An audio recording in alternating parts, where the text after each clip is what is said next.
여러분 그동안 매우 답답하셨죠? 드디어 역대급 변화가 등장할 예정입니다. 영상 시작하겠습니다. 이것은 한국만 하는 것이 아니라 전 세계적으로 진행되고 있습니다. 2021년 10월 25일 정부와 방역당국이 단계적 일상회복 초안을 발표했고, 이것은 다가오는 11월 1일 0시부터 시행된다고 합니다. 그럼 무엇이 바뀌는지 알아보겠습니다.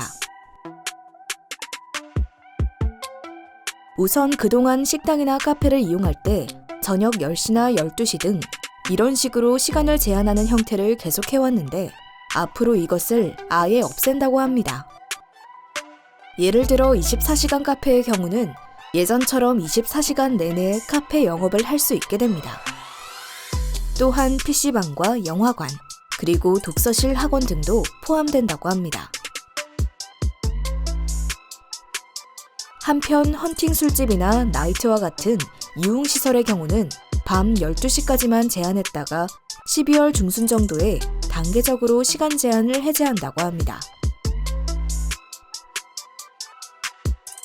우선 사적 모임 제한 인원은 10명까지로 제한될 예정이라고 합니다.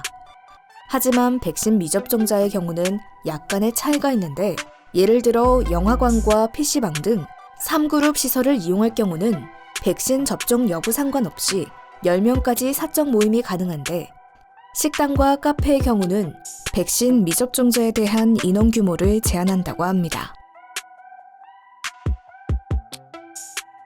다만 내년 2022년 1월 중순 정도에는 이러한 사적 모임 인원 제한도 모두 해제될 가능성이 높다고 합니다. 하지만 이 부분은 조금 논란이 되고 있습니다. 헬스장과 같은 실내 체육시설의 경우는 백신을 접종하지 않거나 음성 확인서가 없는 사람이라면 출입이 불가능하다고 합니다. 헬스장과 마찬가지로 노래방과 목욕탕 등도 동일하게 적용된다고 합니다. 아무래도 이곳 장소에 대한 전파 가능성이 높다고 보고 백신 패스를 도입한 것으로 보입니다. 하지만 이러한 백신 접종에 대한 차별적 제한에 대한 비판적 목소리가 높은 상황으로 보입니다. 관련 반응을 소개합니다.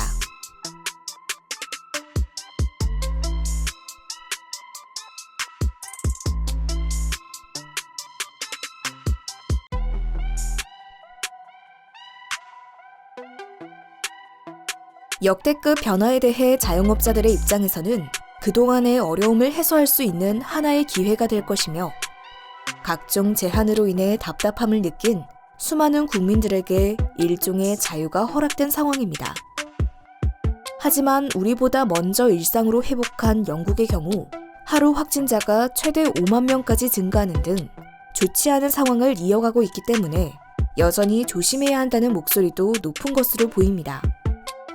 또한 일상으로 완전하게 회복되는 시점이 된다고 해도 마스크는 반드시 착용해야 한다는 주장도 많습니다. 정부의 이번 단계적 일상 회복 초안 발표 내용에 대해 시청자 여러분들의 생각은 어떤가요? 댓글을 통해 다양한 의견 공유해주세요. 그럼 또 다른 소식으로 다시 찾아오겠습니다. 시청해주셔서 감사합니다. 땡슈!